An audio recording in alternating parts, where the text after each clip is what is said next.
We're ready for our introduction to our speaker. Yes. There you go. I'm gonna stand because I Good for can you. do better. Yes. I stood for the. Oh, I didn't. Oh, you're Go for it. I am so happy to introduce Allie. We got an email through the Dilworth email saying, I'm a writer, I wrote this book, I would love to come speak to your Rotary Club. I looked at what she, looked at her book, looked at all the information she sent me and said, and we gotta have her. So I emailed her back right away, we got a date on the calendar, and she's finally here. I read her book, about halfway through. It is great, she has been through so much, and I'm so glad to have her here to share with us. So, Allie, stop. Well,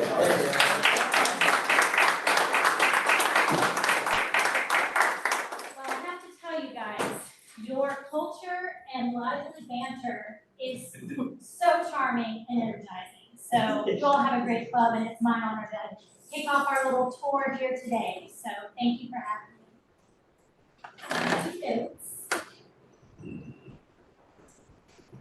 I'm trying to pull it up. Oh, you have to push it. Kind of, It had worked. oh, here we go. Oh, there he is. Oops. No, that's not good. You got it. Oh, we have to push that one button that's It's here. the content button. Yeah. No matter how many years Oh, ago, there it is. it still feels like the Okay. first time. One of Yeah. the things to do is get that thing out of the way. Oh, got it. There we go. There we go. Thank you. Thank you, Eric. All right, are we ready? Yep. Okay, today I want to begin a conversation. A conversation that explores the intersection of trauma recovery and mental health awareness, and how each affects personal development and professional success. Unmanaged trauma and how it affects our mental health, specifically anxiety and depression, can be our biggest roadblock when considering our capacity to succeed, because trauma distracts us from the focus required to be our very best. Additionally, when we are triggered by unresolved trauma, we have no control over how we show up in our lives, and that can drive a perpetual experience of fear. My book, Chasing Tigers in the Dark, is a metaphor for facing the fear that attempts to stunt our productivity and divert us from living abundantly. When we are living in a space of trauma-informed fear, the filter with which we view the world is distorted, because typically the first thing we see is the thing we want to forget. As we begin our time together today, allow me to share a few statistics about trauma and mental health. Over 70% of the population will face trauma in life. Over 60% of the population have experienced childhood trauma. Over 50% of women and 1 in 3 men have experienced sexual violence. Finally, 97% of inmates have been a victim of trauma before they were incarcerated. It should come as no surprise that over 50% of the population struggles with their mental health. Today, I hope to demystify the stigma around mental health struggles and provide a roadmap for healing should you encounter trauma in the past, present, or future. But first, do I have any NFL fans in the room? Anybody? Awesome. I will tell you, our team is coming to play y'all's team this year, but I'm gonna tell you which one it is. Y'all like moving me out of the room. As long as it's not Dunkin' Donuts, I don't care. Okay, so if you love football, you've probably seen ESPN's Monday Night Countdown. During the show, there is a Come On Man segment that reviews less than desirable plays from the previous week's games. So for those who are not familiar, each flawed play is examined, and the player or coach who dropped the ball, pun intended, is addressed by name, publicly shamed, followed by the phrase, "Come on, man." Yeah, you know it. This "come on, man" analogy always makes me think about the unfavorable plays that life throws our way that can only be described as curveballs. I have been thrown a steady flow of curveball situations, but the life lessons that accompanied them allowed me to live into my purpose of helping others as a cognitive impact. Understanding another person's struggle fundamentally can be a great source of healing, and I pray the story I'm about to share today will provide hope and resources to each of you. I believe all of us in this room have a story that might be difficult to face and seems impossible to share. Unfortunately, I have a book of traumatic stories. My book of complex trauma presents with multiple events in short frames of time. I call them seasons of adversity. At the end of each season, all I could do was think, come on, man, and wonder what I was supposed to be learning from all of the hardship. I have always been an eternal optimist, able to find the silver lining on the darkest day. But 2023 has challenged every droplet of my glass half full persona. Allow me to share that story and a lesson. This story begins on Valentine's Day, 2023, actually the morning after. I was scrolling Facebook and was stunned to learn that an old friend and neighbor of mine had lost her battle with cancer on Valentine's Day. She was only 57. I recalled so many fond memories of our impromptu dinners with our husbands and children. I immediately texted my ex-husband Glenn to tell him about Debbie's passing, and then went about my day caring for my son who had a cold and my daughter who was participating in senior skip day.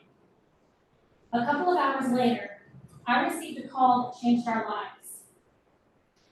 Glenn's sister and brother conference called to tell me he had tragically passed away the night before from a massive heart attack. Glenn was only 51 years old. My own heart broke sharing the news of their dad's sudden passing with my beloved son and daughter. That was the worst day of my entire life. The day my children became complex trauma victims during what should have been the happiest time in their lives. The irony of Glenn's deadly heart attack on Valentine's Day, the hard holiday, followed by our heartbreak, felt like a sick joke without a punchline. We could not begin the grieving process because our season of adversity continued when our 25-year-old daughter, who lives in Illinois, called a couple of days later with a potential cancer diagnosis. She was going to need surgery and our support. A couple of weeks after that, more bad news found us when my dad broke his femur in a fall. The pathology report showed his cancer had returned and metastasized in his bones, lymph nodes, and organs, and he was terminal. We had just celebrated Dad's remission with a trip to Vegas 1 week before Glenn passed. A trip where my hero, Dr. Daddy, who was silently enduring stage 4 cancer, saved a woman's life on the plane that carried us home. Dad and Mom lived 6 hours away from our home. I could not believe that I was being presented with an impossible decision to go care for my dad in his final days, or be there to support my grieving children. Thankfully, I have an amazing husband, and we were able to divide and conquer the tasks of caring for my parents and supporting the children while taking turns.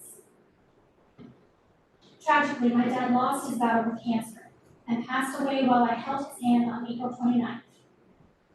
He was my best friend, the voice of reason in my head, and he saved my life during my own battle with cancer. I was in shock. I could not believe he was gone, and that I was grieving my dad, while my children were grieving their dad and their granddad. How was that even possible? Our new reality seemed like our worst nightmare, and I felt myself slipping into a deep depression characterized by constant insomnia. Ever my faithful rock, my husband planned a wellness retreat for our 10-year wedding anniversary, which happened to fall 3 weeks after my dad's passing. We had just hosted my mom for 2 weeks and celebrated my daughter's graduation from high school. Our other daughter's scare turned out not to be cancer, and she was able to push the surgery until the summer. Everyone was in a good place and grieving in a healthy manner thanks to a wonderful therapist. My sister insisted that we go on our anniversary trip and attempt to take a break. She was planning to stay with my mom to cushion her loneliness, as she had been with my dad for 60 years. Our oldest daughter and son-in-law were looking after my grieving children, so we decided to go. My husband and I arrived in Arizona to begin a week at Castle Hot Springs and the magical oasis of ultimate relaxation. The plan was to adopt some healthy mindfulness and self-care habits to maneuver our current experience of trauma-induced mental health struggles. The first couple of hours, we soaked in the hot springs, enjoyed a delicious lunch, and attended a private breathwork seminar to manage anxiety. We returned to our bungalow and a ringing phone. My sister called. There was a medical emergency. My mom had just experienced a near-deadly seizure, was unconscious, and was being taken to the hospital in an ambulance. I could not feel my hands. A panic attack was on the horizon, and my spirit was on the verge of breaking. It took more than 24 hours to get back to Mom in the trauma hospital in Myrtle Beach, where she was diagnosed with having a stroke. I looked out the window of the plane that carried us back to more misfortune, and all I could think was, say it with me, come on, man. I'm thankful for the silver lining. My mom is okay and is completely recovered with no lasting damage. The season of grieving for my entire family has brought us all closer together. The surgery in Chicago was a success, and our daughter is healed. My marriage has never been stronger, and my husband has stepped up for my children in countless inspiring ways. Finally, my son and daughter are thriving, and I could not be more proud of them. There were many lessons, but the biggest one was the realization to live in a space of no regret relationships. I learned to say what I needed to say, make plans today, because tomorrow is never promised. I also learned that forgiveness should be granted and spoken in the moment it occurs, as the opportunity may pass you by. The directive that I want to pass along today is that trauma is much easier to navigate if we are already living in a neutral position. Allow me to explain.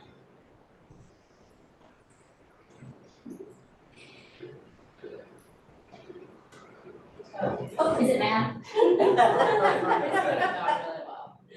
It's all good. Sorry. Oh, you're fine. We're staying in a neutral space. There we go. All right. So the title of this talk is, I Caught the Tiger, Now What? And as I mentioned before, the tiger represents fear. But in order to catch the tiger, I had to become the tiger, to eliminate the fear that accompanied my chronic adversity. After my come on man moments, I adopted a new hashtag of Stay Fierce as a new courageous mantra for my life.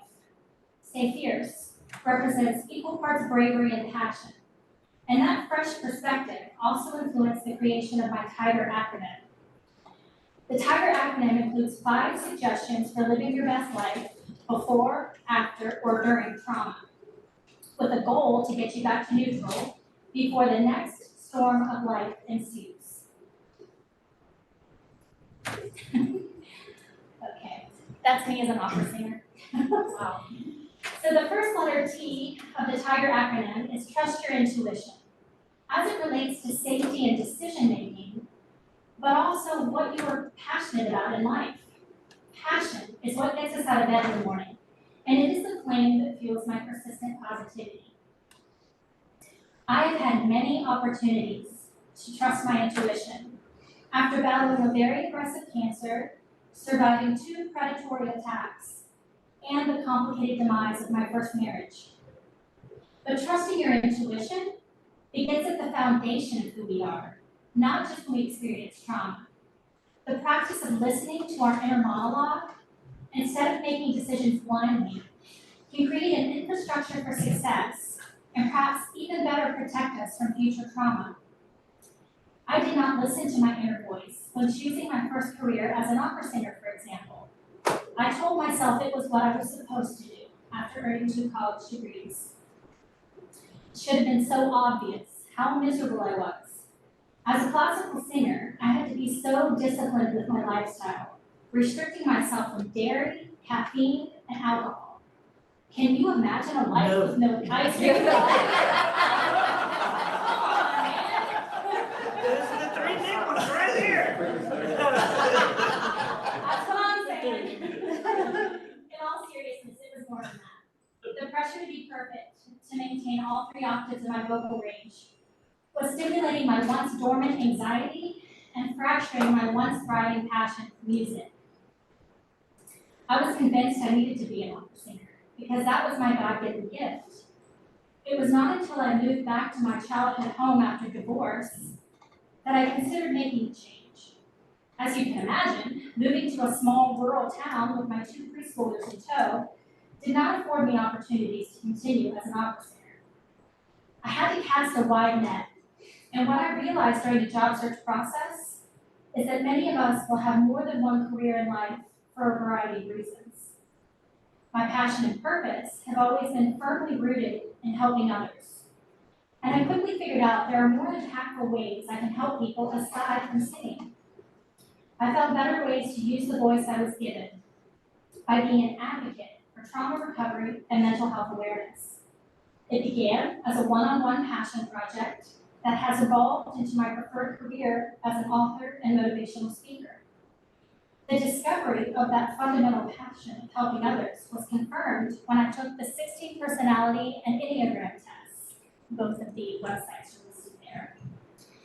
Both personality tests provide useful information with data that is comprehensive for all areas of your life. It tells you strengths and weaknesses, romantic relationship and friendship guidance, career place and workplace preferences, and parenting strategies. Understanding the foundation of what drives my passion and purpose was the first step in creating my infrastructure for success. Creating a plan for success also came with a cost, which brings us to letter I of the TIGER acronym. Invest in yourself. Developing my strategy for success also required a deep dive into the distractions that were preventing the focus I needed. Yes, I'm talking about therapy, but not just any therapy. I discovered EMDR in 2022, which is an absolute godsend to individuals living with PTSD across all generations and diverse traumatic experiences. EMDR stands for Eye Movement Desensitization and Reprocessing. It is a non-invasive approach to resolving one trauma at a time by healing the brain with bilateral eye movements. With EMDR, I was able to transform and resolve all of my complex trauma, and now I am no longer triggered by past memories. The absence of triggers allowed me to take my control back and relinquish my fears. EMDR has an 80% success rate for individuals suffering from post-traumatic stress disorder and is especially useful for veterans. I believe the 20% gap is directly related to each individual carefully choosing a therapist they can trust. I'm also passionate about EMDR because I've heard the stories of how my paternal grandfather, Georges-Henri, who is pictured here, suffered with PTSD following his service in World War II. After returning from war, my grandfather was employed at the Veterans Administration in Salem, Virginia, while my grandmother raised 3 sons. 4 months after my youngest uncle was born, my grandfather disappeared for 3 weeks. He was the subject of multiple newspaper articles when he was found in Washington, D.C. He had been experiencing blackouts and randomly boarded a train. An off-duty police officer discovered him at a Washington Senators baseball game after my sassy redheaded grandmother filed a warrant for his arrest. Mental health was certainly not being discussed at that time, and his traumatic war experiences, accompanied by several post-war medical issues, likely triggered a breakdown that presented as blackouts. In World War II, only 10% of veterans were reported with having PTSD symptoms, and in 2023, only 7%. I suspect these statistics are not accurate, as PTSD is often concealed.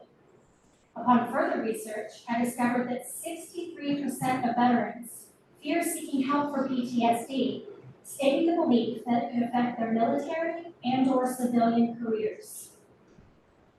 I have witnessed the devastating culture of sweeping PTSD under the rug.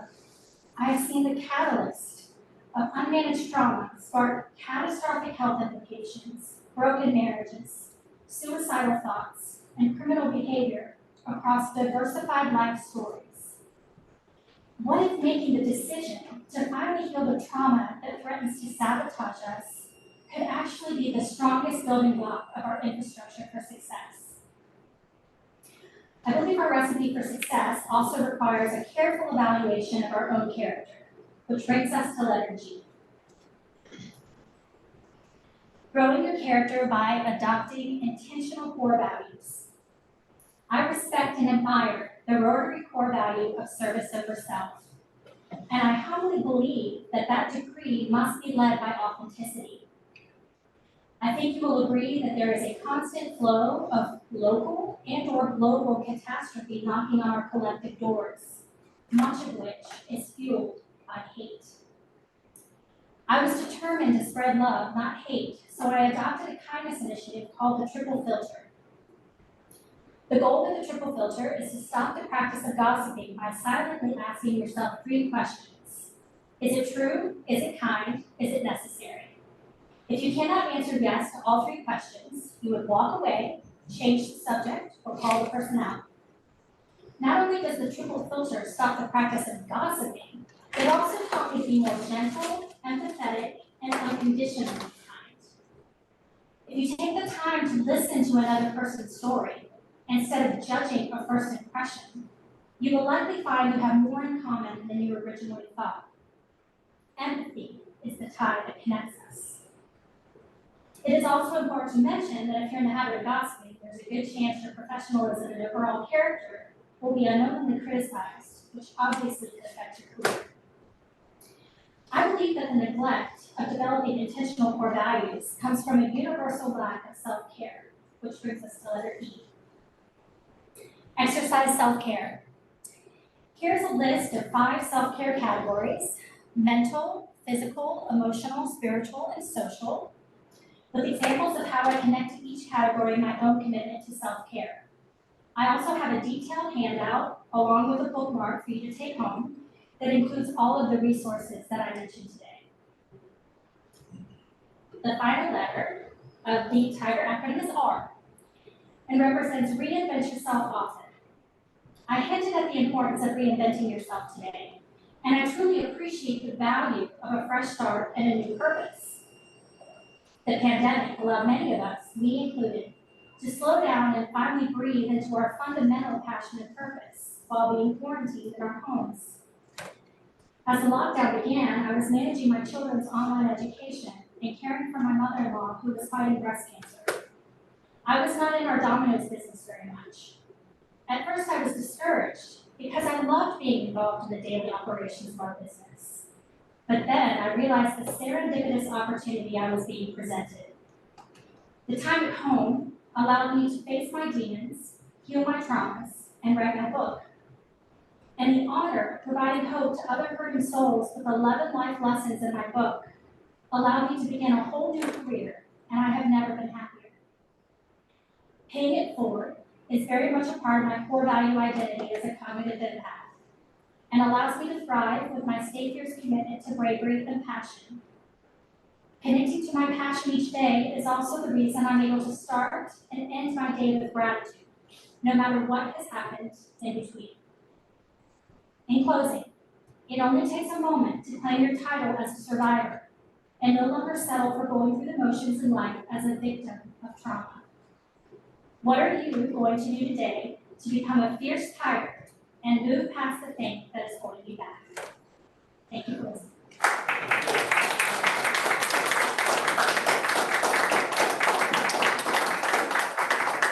I know there's gonna be questions.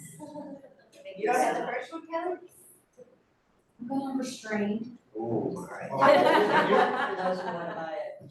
So I personalized books here for $25, and we take Venmo, cash, or check. cool. Thank you. Thank you, this was wonderful. Way up. Does anyone have any questions for I? Yes, sir. How are your daughters doing? So the two that lost their father, yeah, so my son is a senior in high school, he's doing Oh, great. I'm sorry. Oh, it's okay. Yes. Yeah, there's. I was getting ready to say one daughter. And then the other daughter just started Virginia Tech. She's doing Oh, well. good. Yeah. Great. And congrats. Six girls. Yeah, we have a blended family of 6 girls and 1 boy.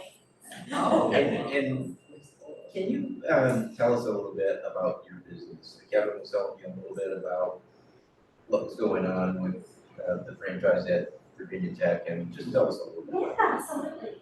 So we own a multi-unit franchise of Domino's in 2 states. We have 17 locations, mostly in Southwest Virginia.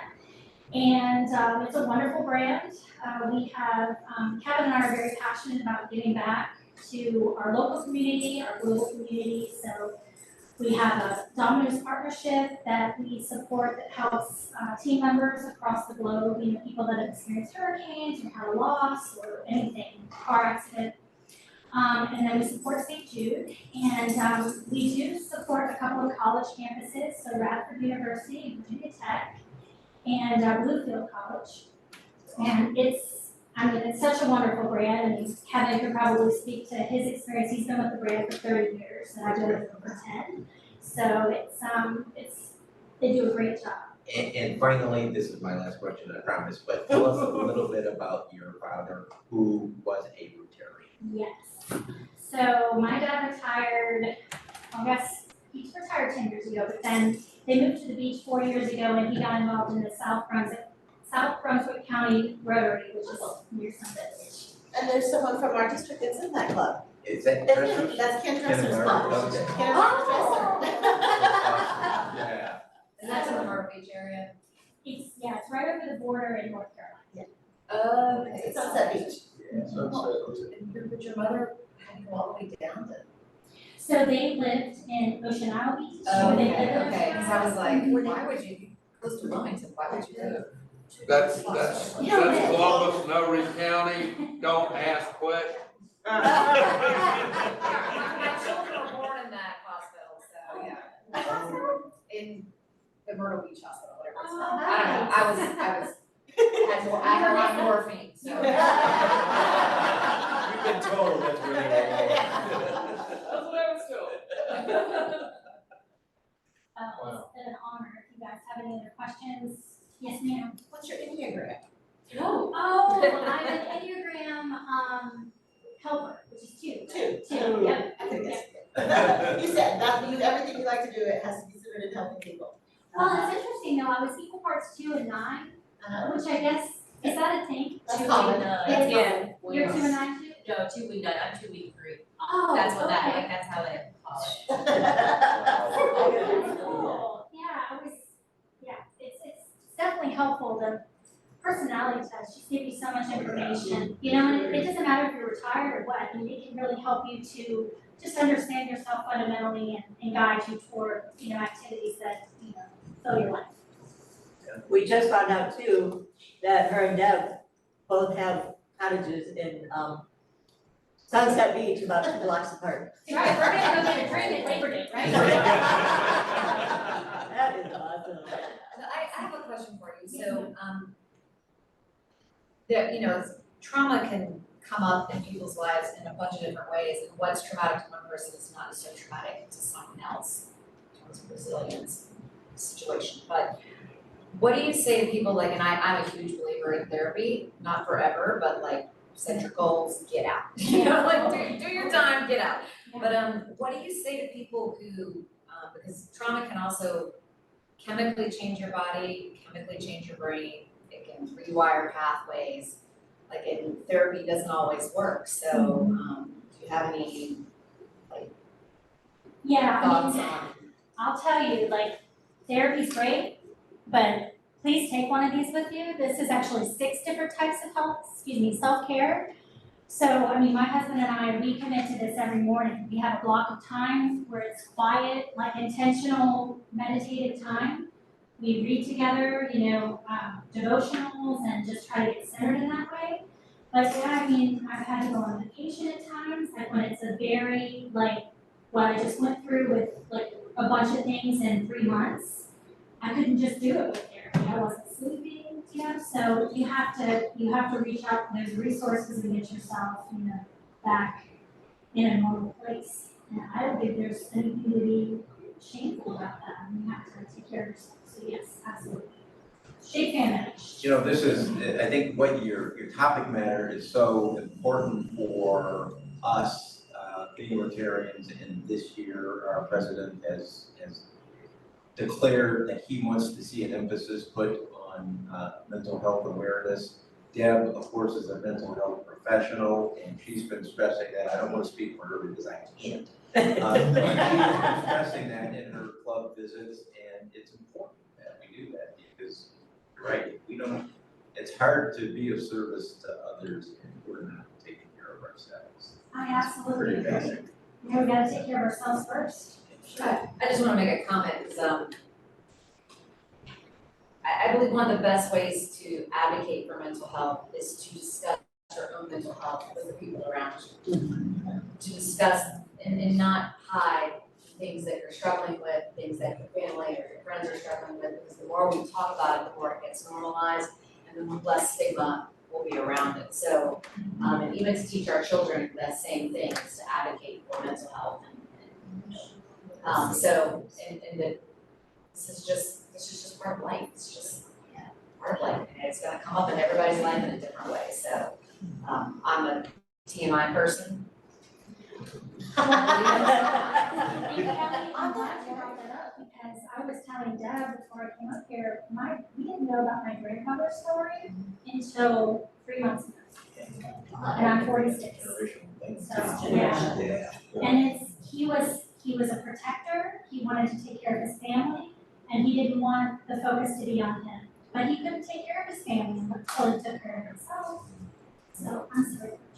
Oh, no, I was just saying, Kelly, based on what you just said, it reminded me of one of the programs. It's a 20-minute program designed for Rotary meetings, and it's housed on the website of the Mental Health Rotary Action Group. And it is a conversation in the room of your Rotary Club. And it walks you through a handful of questions, and you go through the dialogue, and it's like emotional literacy, it's self-awareness, it's creating a conversation, holding space, practicing what you're just saying. How can we help?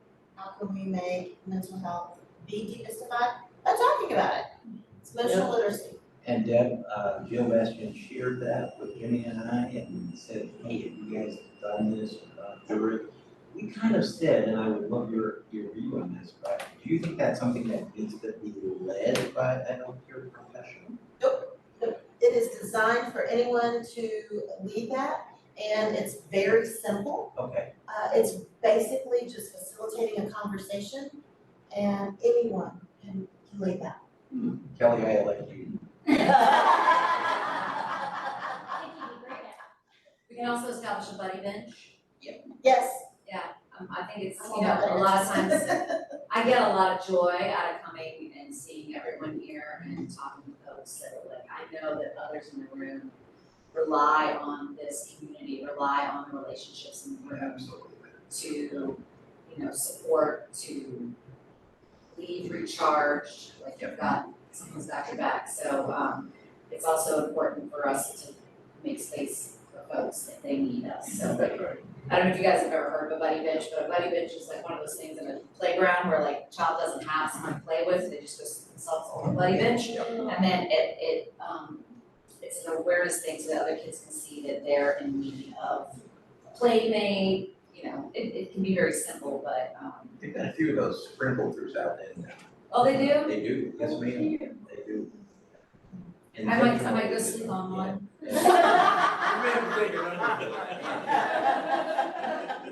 You have us, Kelly. You know, I think everyone's lives are so complicated and filled with so many to-dos and just, you know, I don't know how we all survive. I mean, our lives are so much complicated than 50 years ago. You know, there's just so much noise, and so you know, it's hard to remember that, you know, not to be stuck in your own head about your own things that you have going on, so. Because they blow up.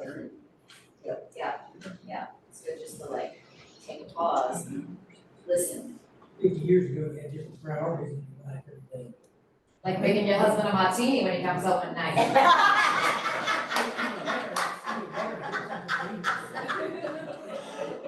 Now I make myself a martini.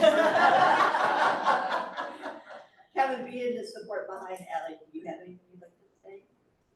Well, I mean, as you guys can see, she's amazing. You know, to kind of watch her go through her therapeutic process that ended up being a book, and then to get it published, and then to turn it into helping others is, I mean, I think that's kind of the ultimate thing, right? That you can take something or things bad that happen and turn it into a positive to help other people. Yeah.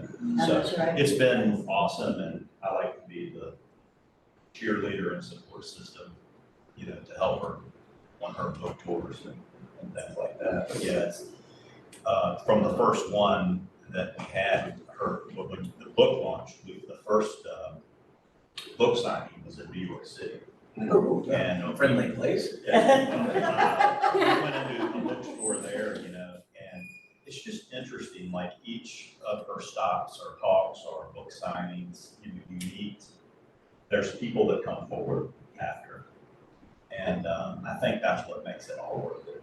You know, she can speak to that, but she's had many come and say, this really helped me. Or they message her after and say, you know, we and I know there's a lot of men in here, but you know, it's not about sex, right? And I think it's stereotypically men hold back more from it, and she's had many men reach out and say, hey, I was, you know, abused as a child, and this is helping me realize I need to speak out, because it is about talking. She's the expert, but No, Deb's the expert. the more you hold it in, That figure that you shared on, you know, 97% of people who are incarcerated experience some kind of trauma or abuse. It's incredible. They actually consider homelessness for children to be is a traumatic event. Oh, yeah. And it is a rewiring of the brain, and so. I wanted to finish that because, so she started this new career.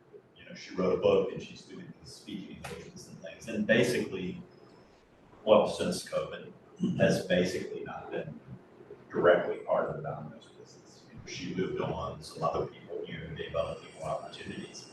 But recently, we've had some adversity in our local Domino's business, just, you know, normal headaches. And she stops all the things she's doing here to help us.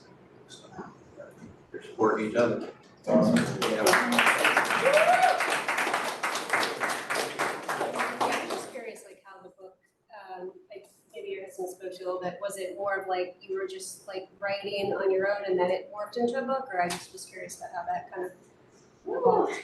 I don't know, I guess I've always kind of, like in college, I really enjoyed writing, so I guess I've always been writing a little something, but I don't know, I was just triggered by a lot of different things during the pandemic. You know, when you slow down and you have different things pop up and it's like, okay, I'm talking to my therapist, so maybe I should write this.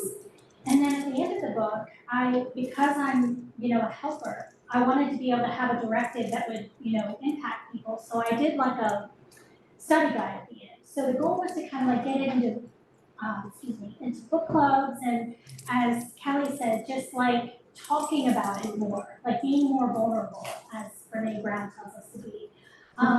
But yeah, I just sent out like 100 queries, and a really great publisher in New York City reached out, and that's how it happened. So I'm very Good excited. for you to stick with it. she won't say this, but anybody that knows anything about publishing or anything like that, there's a lot of different ways to publish. One of them is you pay for it to be published. That's not what happened. So we had those offers. Hey, give us X number of dollars and we'll publish this, you know? And this wasn't, you know, and so that just, I think, speaks to the quality of the work and things of that nature. there were a lot of avenues, and this was the full ride kind of deal. There's so much she didn't talk about today that's in the book. God, my book. I don't push a lot of books, but, she has been through so much. It's just, it's We're hard. gonna put her through one more thing by making her pick the winning class. Let's see if it's David. Right now, launch your hand in the trap there. I'll close one. And then all you need to do is read out the last 4 digits of the Okay, 5633.